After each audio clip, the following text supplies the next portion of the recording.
أبو تريكة بينتقد كولر توظيف لاعب الأهلي أمام أورلاند علامة استفهام. أبدأ أبو تريكة نجم النادي الأهلي الأسبق رضاه عن التعادل مع أورلاند بايترس الجنوب أفريقي اليوم السبت في دوري أبطال أفريقيا.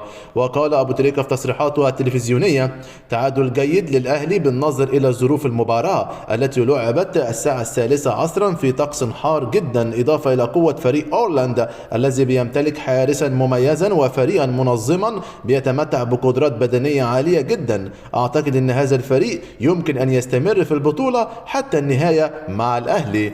وتابع: التعادل جيد نظرا لهذه الظروف، ولكن هناك علامات استفهام حول اختيارات كولر وتوظيفه لبعض اللاعبين. أرى أن التعادل نتيجة مقبولة، وعندما شارك بيرسيتاو وأفشا تمكن الفريق من السيطرة على الكرة في وسط الملعب وتحسن الأداء بشكل واضح، ويبدو أن وسام أبو علي ليس في أفضل حالاته وقد أثرت الإصابة عليه بشكل كبير. وأضاف: إمام عاشور من اللاعبين المميزين في اللعب بمركز 8 وليس في مركز الذي لعب فيه أفشا. هذه واحدة من علامات الاستفهام التي تحدثت عنها، والمشكلة الكبرى كانت في التشكيل بوجود إمام ومروان وأكرم، حيث لم يتمكن الأهلي من الاستحواذ على الكرة بشكل جيد. مشكلة إمام عاشور كانت في توظيفه، حيث كان من الأفضل أن يلعب على الأطراف سواء على اليمين أو اليسار، وهو المكان الأنسب لإمام عاشور والذي سبق وأن قدم فيه أداء جيد.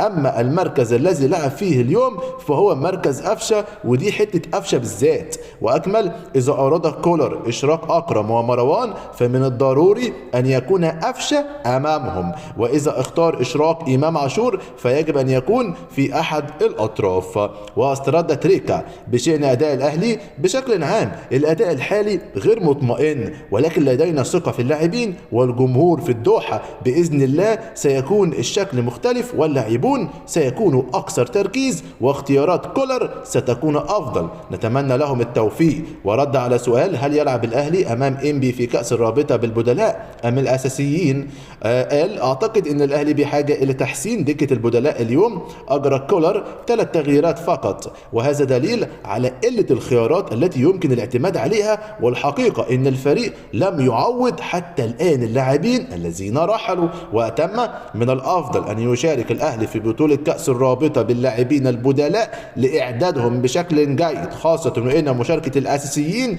بتحمل مخاطرة التعرض للإصابات، والتي قد يكون من الصعب التعامل معها في الفترة القصيرة قبل مباراة الانتركونتيننتال.